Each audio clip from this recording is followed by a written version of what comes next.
Hello. Today we're going to talk about having multiple touch points and multiple ways of being contacted as a business, as in my case, an agency, web design agency, and just being prolific on the web and having a lot of different places where people can find you and learn about you and get in contact with you. The interesting thing that I've found running my agency now in the 5th year is that I get business in a wide range of ways. Well, some of that's by design, right? Some of it's, related to our strategy. And I get referrals just through the networking I do and people I know over time, relationships I've built that way. We also have strategic partnerships, good number of them, where we're constantly getting work. But some of that is also just pure. Some of our partners are actually sometimes a partner, like we're doing stuff for them, through them. Sometimes it's just referrals. Sometimes a partner just wants to refer that business to us. So we have a lot of different ways we get business, but we also get business off the street. So, and that's becoming more. It's actually not been a huge focus of mine. Even though we're pretty good at SEO, we show up in search results locally. But there's a lot of competition in my market. I'm in Milwaukee area. There's a lot of really large agencies. I'm not, especially in the beginning, I wasn't going to go head to head with them or try to compete with that. And plus I just naturally, I have kind of more of a, countrywide, international kind of focus. But going to the various ways people can contact and get in touch with you. So in those cases specifically, even some of the partnerships that I've gotten through a channel. One of our biggest, most important agencies that we partner with found me on LinkedIn. They knew of me before that. It's a long story, but I was showing up on LinkedIn all the time because I post a lot of content there and got their attention. Oh, that's what Matt's doing now. Oh, but maybe we can partner, and we did.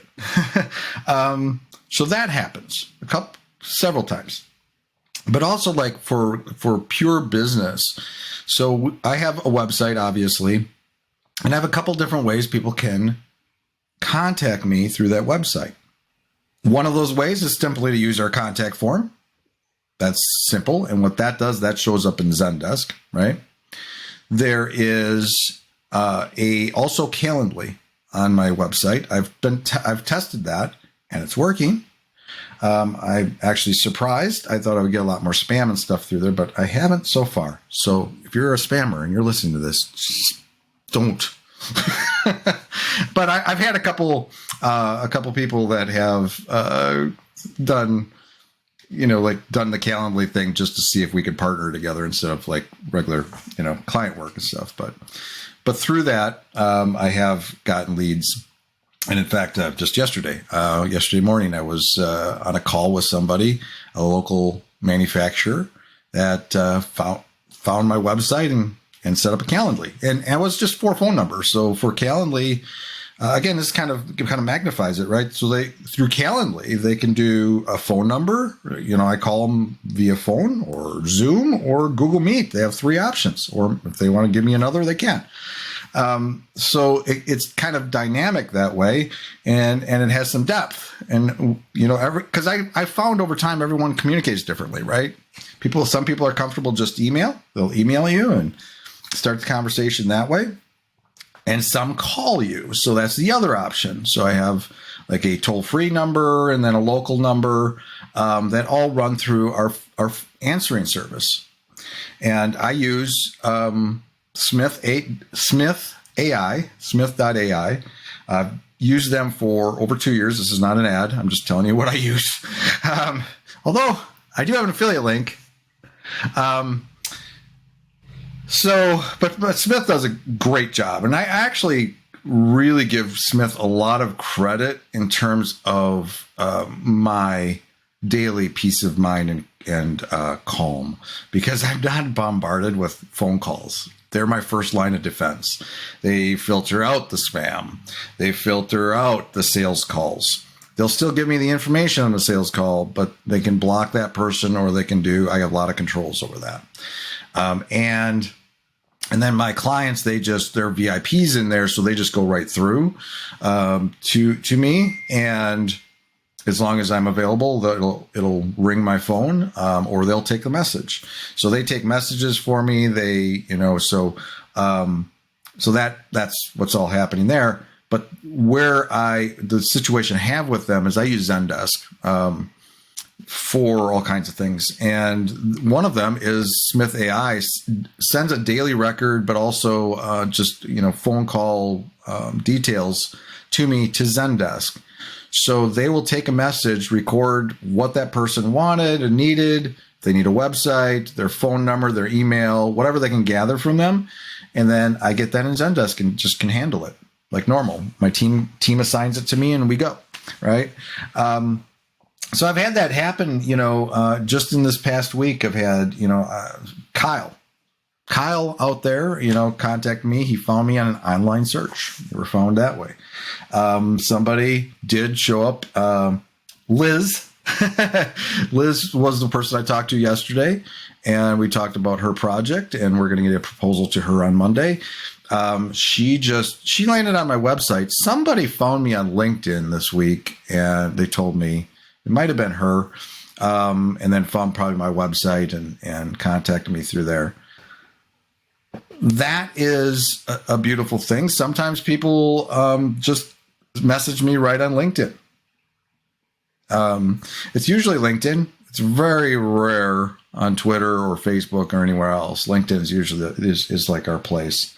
But it's, I think the key here, and if you take anything away from this, is be flexible, provide people lots of different options to get in touch with you, lots of different places, and don't force them to actually find you where they are at that moment. That's the ideal thing. Like I've had people reach out they are on Facebook, or they reach out with Messenger, maybe to talk about some kind of business or a website or whatever. It's right there. And then I get that message, right? At the same time, some people will do a little research ahead of time and they land on your website. When they're on your website, you have to get a clear call to actions. Mine's pretty clear, Calendly link, or they'll see the contact button and they can just go through that process, or if they want to call. And again, everybody is different. Some people love to talk. They just want to hop on a phone call. They love phones, depending on the industry they're in. They might be just used to that, right? Some people they like to set up a Zoom or a Google Meet. The reason I use or provide both Zoom and Google Meet is because I know some people like Google Meet other than Zoom, and I don't mind both. So I use both all the time. So that's the thing, and so if you go take a look at your website, first of all, do you have a clear call to action that makes it easy for somebody to get in touch with you in different ways?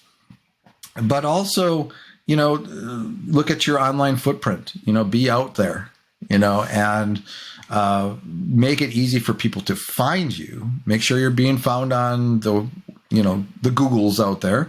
There's only one Google, and all the social media platforms. Even if you're semi-active on there, if you have a presence on there and you're posting regularly and stuff, you're going to get people's attention and they're going to find ways to contact you. So it's really important in this business. I'm doing that proposal for Monday because I made it easy for somebody to contact me through my website. Super simple. Sounds dumb simple, but it is. I don't know how many are out there, but I see people that either have a really, really bad website experience. I was just looking at one the other day. It looked like it was built in like 1993 before the internet. I I won't mention who it is, but you go to some websites and it's really difficult. Even restaurants and stuff. Like how many times you go into a restaurant's website, you're like, I just want to call you, or I just want to find your menu, or just make it simple for people to get in touch and engage with what you do. All right, I'm gonna leave it at that today. Hope you found this interesting. Well, you know where to find me if you need anything. Take care.